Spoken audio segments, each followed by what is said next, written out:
last na para suksukan natin ng singsing ang ating ibon na si ang anak ni Blue Spread. Kailangan na para sa kanyang sa ating hangarin. Kahabol po natin yung singsing ng kalapatids.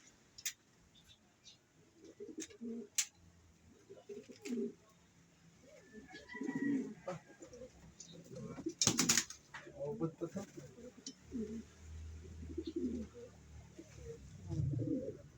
Ay, maliit pa nga. Ubod pa. Mamaya. Singin yung kapatid. Ayoko kasi maulit na yung nangyari. Mamaya, pag-uwi natin madaling araw. Siguro to. Lalabas pa kalapatids. Giyari. Pero check na rin natin yung ibon ni Red Red. Ni anak ni Red Red kasi Sayang pang dinasot. ayan.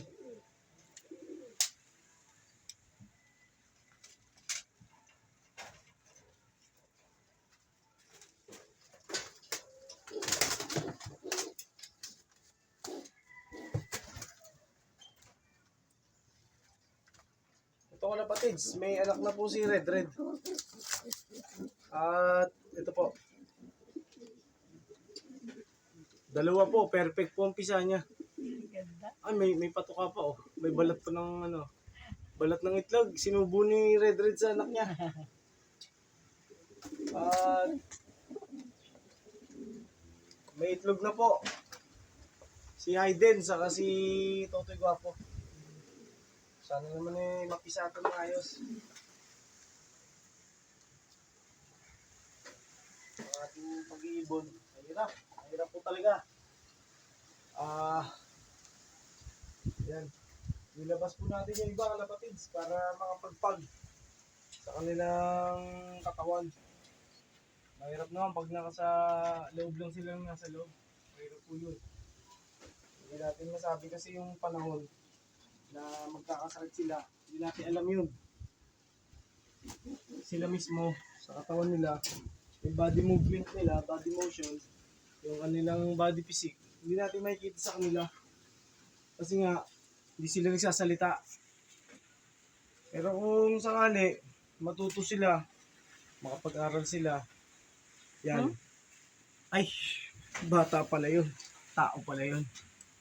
Okay. Ating pag-iibon, ganyan, napakahirap. Napakahirap po kalapatids. Minsan, naisip na ni Daddy Tuta na sumuko. Minsan, naisipan na ni Daddy Tuta na sumuko sa ibon. Kasi, yan, ganyan ang itsura ng ibon natin. Pag panahon ng tagulan, check natin yung anak ni Berta. Ito, malaki na. Mukhang velvet to, kalapatids. Ang naisuksok natin sa kanya dahil malaki na, comb ring. Pero yung isa, nasuksukan natin ng CSW. Ayan. Malaking bagay. Tapos,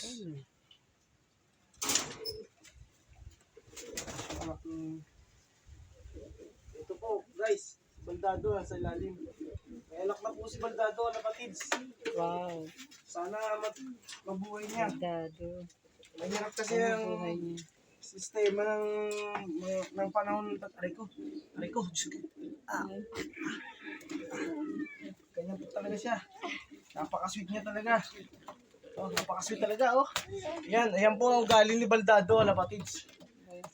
Yan ang nakapatay sa ibon natin. Ba? Wow. Malapit na to pala. Hindi ko nakikita. Malaki na pala anak niya. Siguro 2 days. Pwede na to, 3 days. Pwede na suksukot to ng CFL. Check na lang ulit daw natin bukas. Sabi ni Mami Tutan. Ang sakit, oh. Yan, oh. Tinuka ako mabuti yan. Yan, oh. Sugat, oh. Oh, matindi talaga si Baldado ang tumuka. O, ayan. Kaya, Balikan ka uli, oh. oh. Ayun. Balikan na yung baby. Ito po si Baldado, kalapatids. Isa po siyang Jansen. Na-acquire ko to sa isang kaibigan na na-acquire din pala kay Idol Reggie. Yan, kay Reggie Cruz. Medyo mahal, pero mahal nila ako kaya binigay lang. Mahal nila si Daddy Tutan. Mahal ko rin naman ng mga kalapatids natin out there. Kahit lagi tayong tinatalo nila. Kasi part of the game. No one knows who shall win the race. Siyempre, kailangan din natin ng galingan pa natin. Mabilis naman ang ibon natin. Pag mabagal yung kalaro. Kaya lang, mabibilis talaga sila. Nakaka-ranking, nakakapagpauwi, bonus na lang natin, makasobre, makadali. Siyempre, para may pandagdag man lang sa gastos. Siyempre. Yun naman ang kailangan natin. Para makabawi. Ito nga pala si Taichi, ang asawa. Ay, ang bilis niya. Kalapatids, ang bilis si Taichi. Tinakbo na agad ako. Hindi ko na nahawakan. Ito po si Pogi. Kapatid po siya ng Major Pay natin. Yan. Lahi rin po niya yan. Ni Idol Reggie. Ayan. Ginawa ko po 3 itlog niya kasi may napulot po akong isa. At check po natin kung good na. May formation ng mga spiderweb kalapatids. Ito may dugo na to. Tagal pa to kalapatids. Mga 4 days, 5 days pa to. O kaya baka 1 week pa to. Kaya, Kanina yung isa. At naging tatlo. napulot ko lang yung isang itlog. Hindi mo alam kanina. Hindi ko talaga alam kung kanino. Pero may suspect tayo kay Magda. Yung asawa ni Masbate. Pero syempre, hindi natin sure. Pero ibon naman natin niya. Kaya willing tayong alagaan sila. Ayun po si Masbate. Masama Ay, gaan itong dalawa dito. Ayun, masama pa rin pakiramdam kami niya? ni Magda. Si Magda po yan. Hinayaan ko lang makapatuka ng mga down-down para gumaling. Eh, yung isa, masama rin pakiramdam. Ang ating ibon, yan po talaga kalaban pagka tag-ulan. Sipon, number 1. Pinainom mo na ng gamot. Yan tayong ibibigay sa kanya na espesyal. Kailangan natin ibigay sa kanya ano.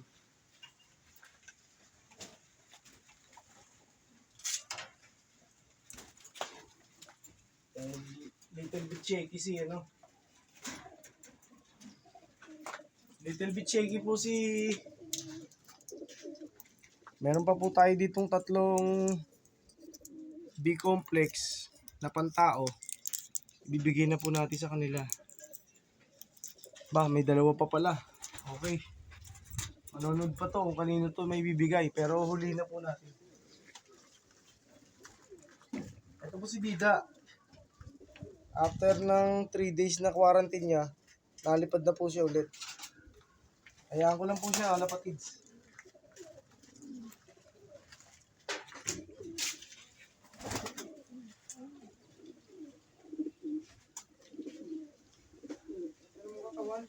Ha?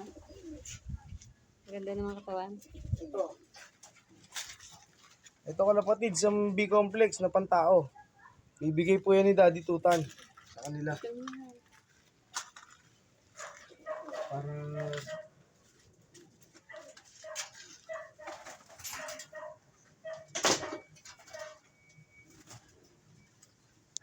hayaan ko lang muna sila dyan magliwaliw. Ito, papasukin mo na to. Hindi pa naman niya wala siguro. Pero naghanap ng tubig eh. Oo. Ito may gamot po ito kalapatids. Ano to? Ambroxetil. Ambroxetil po yan kalapatids.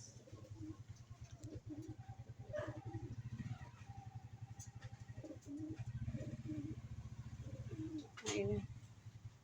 Gusto talaga niya mabuhay kalapatids. Ano siya parang minum?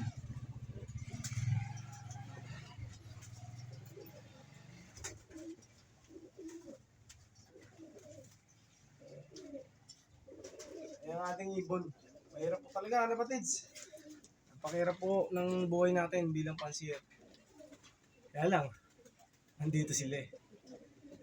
Kailangan. Kaya fight lang kami ng fight para sa aming hangarin sa buhay.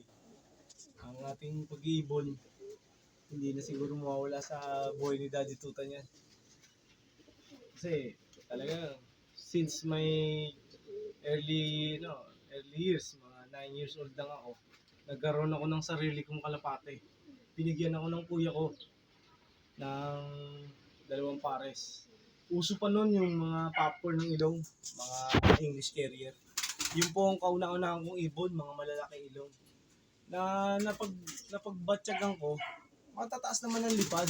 Pero hindi kagaya ng mga breed ngayon na napaka simple lang ng ilong, hindi ganun kalaki, hindi ganun kaganda, pero ang size, hindi rin ganun kaganda ang size.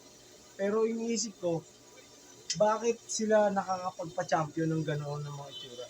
Yung pala, mga hybrid na pala sila. Mga nakuha na sa mga champion fancier from other nations, mga pumasok sa bansa natin itong nakaraang way back September. May pumasok sa atin na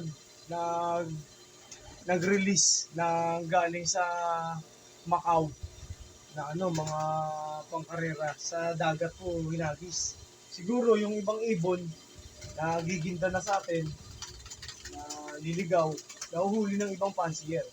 Tapos ibinibreed naman, kagaya nitong si Berta. Hindi po normal yung sising dito. Parang Indonesia yata. Pero nakuha ko lang po siya sa isang kaibigan na pinagkatiwala sa atin na alagaan. At may baby na siya ngayon. Si Bertang. Ayun, nalipad na. Tapos itong dalawa ngayon. Hindi ko alam kung ano papangalan ko sa ating ibon na na anak ni Berta. Siguro, Bert, Bart, Bit, Tortor, Tartar. Ang pangit naman pag tartar. Hindi Bert. nagtutoothbrush yun. Bert. Okay. Thank you guys. Keep supporting our channel, ang Tutanlok. At sana po'y mabahagian namin kayo ng aming kaalaman sa pag-iibon at experience namin sa karera. Maraming po salamat sa ating supporters, subscribers out there. Salamat po talaga sa hindi po natin kilala na ibang bansa. Marami po tayong porsyento ngayon ng viewers. 7% na po tayo galing India. 17% po tayo galing sa Indonesia. Meron po tayong 23% galing US na viewers. Wow! Tapos meron po tayong mga viewers na galing sa Italy. 1.3% ng ating mga viewers galing sa Italy po. Wow, At ang ating ibon ng pag-iibon natin, nakakatuwa po. Isipin niyo po, yung ibang nasyon, na kagaya nitong aking naka-chat na isang araw na from from Poland. Na gusto niyang makita, nanonood daw siya ng shoutout sa iyo. Mami ako lang check. Masyadong mahirap banggitin yung pangalan mo. Pero Ang hirap basahin. napakabait na marunong siya mag-English. Dumugo ang ilong ko. Check natin yung pangalan. Mamaya po, ko na lang sa comment section. Salamat po. Mabuhay po tayong malaya. Kapit lang. At lipad lang tayo sa pangarap. Salamat po. Libre lang mga anak.